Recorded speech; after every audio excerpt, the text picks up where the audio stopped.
April 27, 2021. Welcome, everybody. That means it's time for another episode of the Figure 4 podcast. My name is Doug, and today I'm going to do something a little different.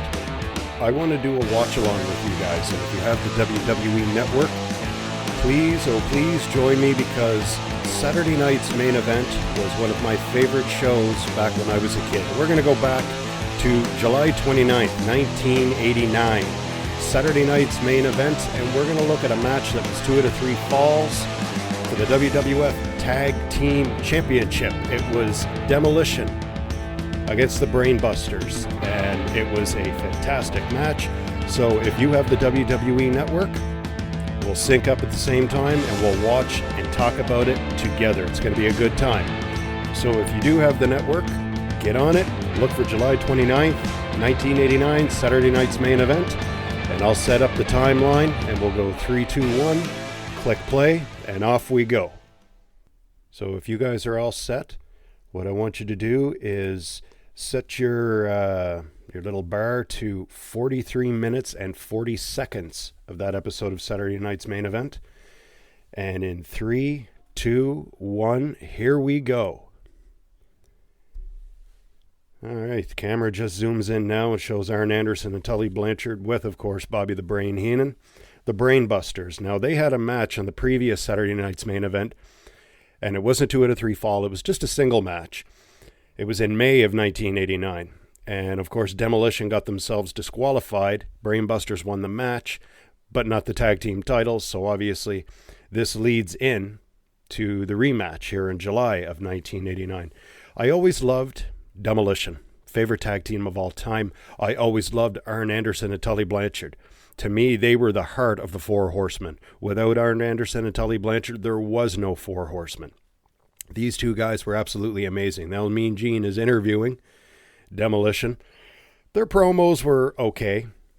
It was their in-ring stuff and just their persona, I think, is what really drew me to them. Of course, they had the coolest theme music in wrestling history. Rick Derringer just knocked that music. Well, it was a combination of Rick Derringer and Jim Johnston. They knocked that music for Demolition completely out of the ballpark.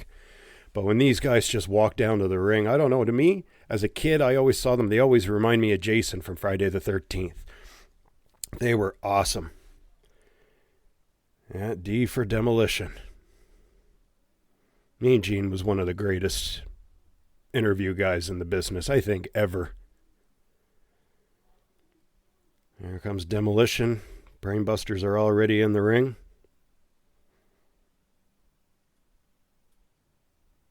Wow, I missed Saturday night's main event. Just look at that entrance. My God. That was one of the coolest entrances in wrestling that Demolition had. Bobby the Brain Heenan telling them to come on. This was an awesome match. I think earlier on this card, Hulk Hogan had defended the WWF title against the Honky Tonk Man. Brutus Beefcake was fighting Randy Savage. That's where Zeus got involved. And big names, Randy Savage, Hulk Hogan, Zeus, because he was just starting to get over because of the movie No Holds Barred. But this was the sleeper match of the night, Demolition and the Busters. This was an absolutely awesome match. Tully, great wrestler. Just one of those guys you wanted to kick the shit out of because he was a little prick. He was fast, though. Great scientific wrestler.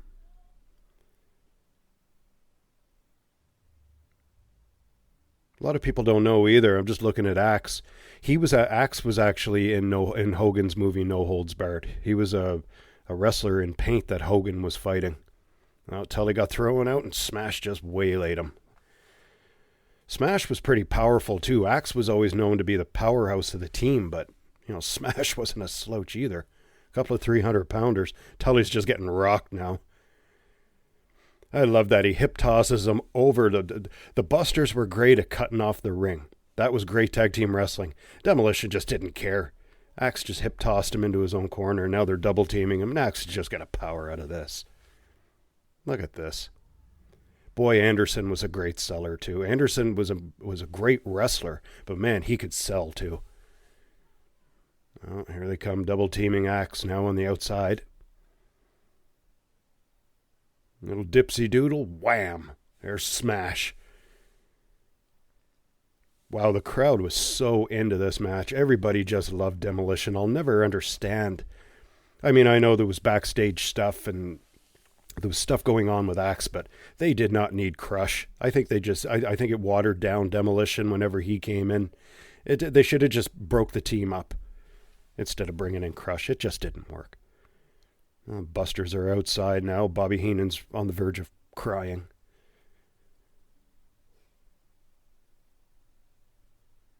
They were another tag team, especially, and again, I can't give Arn Anderson enough credit. This guy was just an amazing psychologist. He was another guy. I in the last episode, I talked about Jake the Snake Roberts, giving you a look and making you believe what he was doing was real. Arn Anderson could do the same thing.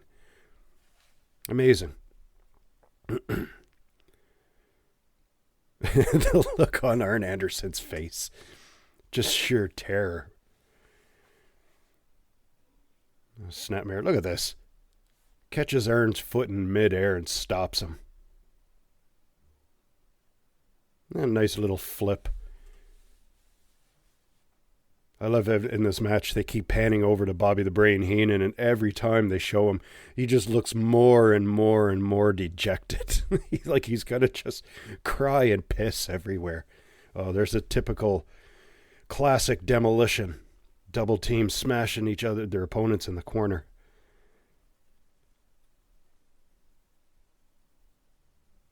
Oh, going to the injured knee. They didn't do anything flashy, and I'm talking about both teams, but man, it was just good, entertaining tag team wrestling. This is back when the tag team division was at its peak, like WWF. From the mid-'80s, even up until this point, my God, the talent they had on the tag team roster was unbelievable. You had the Busters, you had Demolition. I don't think the Killer Bees were still here at this point, but I could be wrong. You had the Rockers, the Hart Foundation. The list went on and on and on. This is a great move here. Smash goes for a body slam, and Tully drop kicks Arn right in the back to push him down. Just great psychology in the match. It's a great story. And if you know what I mean by wrestlers tell a story in the ring, it's a great story these two teams are telling in this ring. There's Tully. Typical Tully. Everyone wants to kick the shit out of that little fuck. Here comes Arn. And Smash trying to fight his way out. Oh, this is what I love here. Look at this, that Arn Anderson spine buster. Like that's a teeth rattling move. Like the way he just gave that little twist in the hips. And a huge kick out by Smash. I love the look on Arn Anderson's face. Again, back to Bobby Heenan. He's going to cry. But Arn Anderson's spine buster is just, it's the best in the business. You've got a couple of guys who've tried to use it. Triple H is the first one that comes to mind. No one has got a spine buster like Arn Anderson. Oh, draped across the top rope. And that's the end of the first fall. Demolition gets the first fall.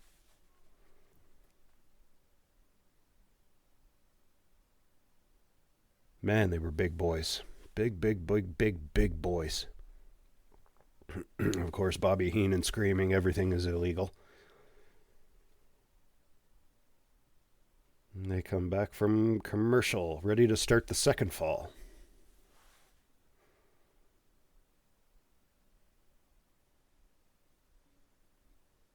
You know, it's. I just wish that wrestling, and I don't care where it is. At least, and I've said this before, AEW is starting to has an amazing tag team division, and it started with the Bucks. But now they've got FTR in there, who I'm sorry, and I said for years and years, even when they were underused in WWF, that FTR reminded me of the Brain Busters just every match, every single match. And tag team wrestling is missing in, we'll call it sports entertainment. Like I said, back in this day, the depth on that roster as far as the tag team division went was just unbelievable. It was second to none. And then and that was just WWF at the time. That's not even counting the NWA or WCW. I guess it was at this point, or was ready to be called at this point. Smash. He was one ugly prick.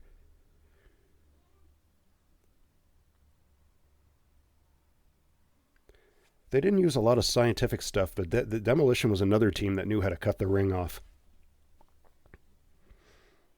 I love the sell of Anderson. Dropped across the top rope, throat first, and then does the flare flop. Just wham. And Bobby Heenan's going to cry again. I love this position. Axe always would do that snap mare and get him in a rear chin lock.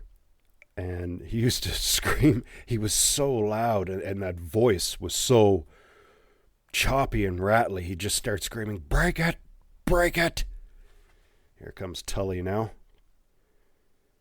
Kicking away, kicking away.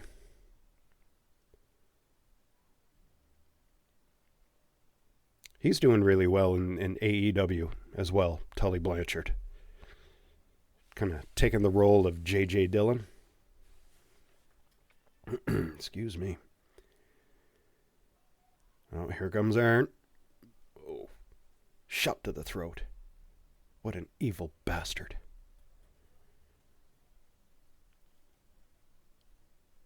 They were just so good.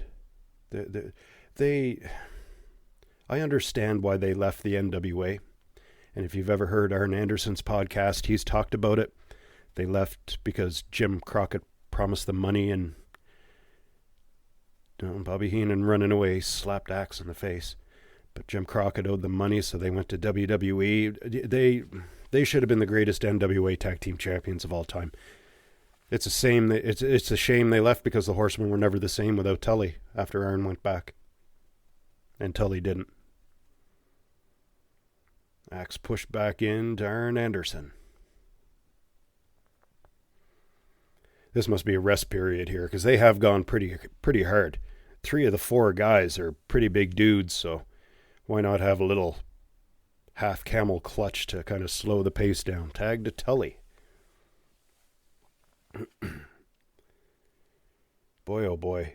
That was a kind of a sloppy off the rope, but he made it anyway. There's tag. Here comes Smash. Smash is cleaning house. Boy, oh boy. The fans are just loving this. Oh, all 4 wrestlers in the ring now. Look at the power at this point in the match. A press slam to Tully Blanchard by Smash. Oh no, here goes the Weasel. Wham! Right into the post. I apologize. I'm dealing with a little bit of a chest cold today.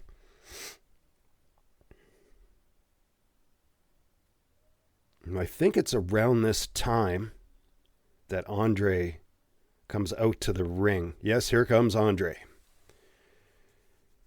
Oh, I love this finishing move at Demolition too. Axe off that second turnbuckle. Now this is what I loved. When I watched this, he counted 3 on Axe's shoulder and then called for the bell. Well, why didn't you call for the bell before? And then he goes over and he raises Arn Anderson's hand. Demolition's like, "Oh, I can't believe it.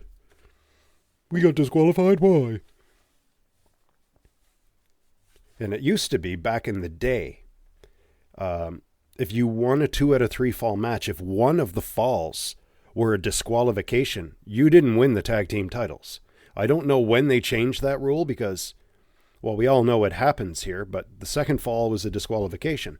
I seen the Bulldogs beat the Hart Foundation, I believe it was, 2 straight to regain their tag team titles, but for some reason they didn't, and they won it 2 straight falls, but they didn't get the tag team titles because the first fall was a DQ. I'm not sure when they changed that, but I'm glad they did change it, because it just makes for great drama. Okay, guys, I apologize. I had a little problem with my WWE network. It just kind of stopped working there. So where we left off, Axe just delivered the big elbow off the ropes to Tully. At this point, there's going to be a cool spot that I really like. We're at 57:35 of the match, And I'll hit play in 3, 2, 1. Here we go. Wham! Head first into his own opponent, into his own partner, I should say. As Andre walks on. As a kid, I thought that was the coolest thing ever. And for back in the day, they did a really good job of selling it. And there's Arn, looking for the tag. He's dazed himself. Another little double axe handle right there. Boy, they were great sellers. They made for a great story. I can't stress that enough. Now they're just going to start duking it out in the middle of the ring. There's a cool spot coming up here as well. Atomic drop, wham. Head to head, down goes both men. There's Bobby Heenan screaming, come on, follow my voice, follow my voice. Be my meal ticket. Win the tag team titles. Come on, or I'll send you back to Bill Watts and the NWA. And there's a tag to Tully. And Axe gets the tag to Smash. And Axe is a house of fire. Smash is a house of fire. Boy, Tully was he was good at selling too. Nice little trip into the turnbuckle. Whip. Got guys on the floor. Axe and Smash and Tully are in the ring. And Arn just goes into the post. Axe is back in the ring now. Suplex by Smash. Tully goes behind him. Arn's going to the second rope. There you go. Axe finally gets involved. Bobby Heenan's on the ring. Now this is where all the magic happens. Andre's at ringside and throws his chair into the ring. And Tully picks it up. Wham! And you know what? There's a really good interview. I believe it's on YouTube. If you listen to it, Smash talks about this night. And he says Tully did it for sure. Of course, the Brainbusters win the tag team titles. Everybody's happy. But if you can find it, Tully's convinced, or Smash is convinced that Tully nailed him with that chair on purpose that hard. Because you can see, as you could see there, the chair actually bent when he hit him with it. So the Busters win the World Tag Team titles. Bobby Heenan's happy. He's got another champion because at the time, Ravishing Rick Rude was the Intercontinental Champion. Everybody's happy. Andre is happy. They're going back. They're going to show the replay. Now, if you're still with me, watch this chair shot. Andre throws the chair in the ring for Tully. Tully leans back. Wham! Look at where that lip bent. That was a damn good shot in the back of the head. And smashes out. He said he had no idea. He didn't remember anything. And the last thing he remembers was being back in the locker room. There's Jesse Ventura and King Haku and Rick Rude. And they're talking about how happy they are. And everything was absolutely right with the world and the Bobby Heenan family. Boy, that was a great Saturday night's main event. And Jesse Ventura was a great play-by-play guy. Best voice in the business. Didn't care for his interviewing skills, but he was still great overall. Guys, that's another episode of the Figure 4 podcast in the books. Thanks, guys, for hanging out, doing this watch-along with me. I thought it'd be different and a little bit fun. Like, subscribe, do whatever they tell you to do at the end of these podcasts. But until next week, stay safe. My name is Doug, and I'm out.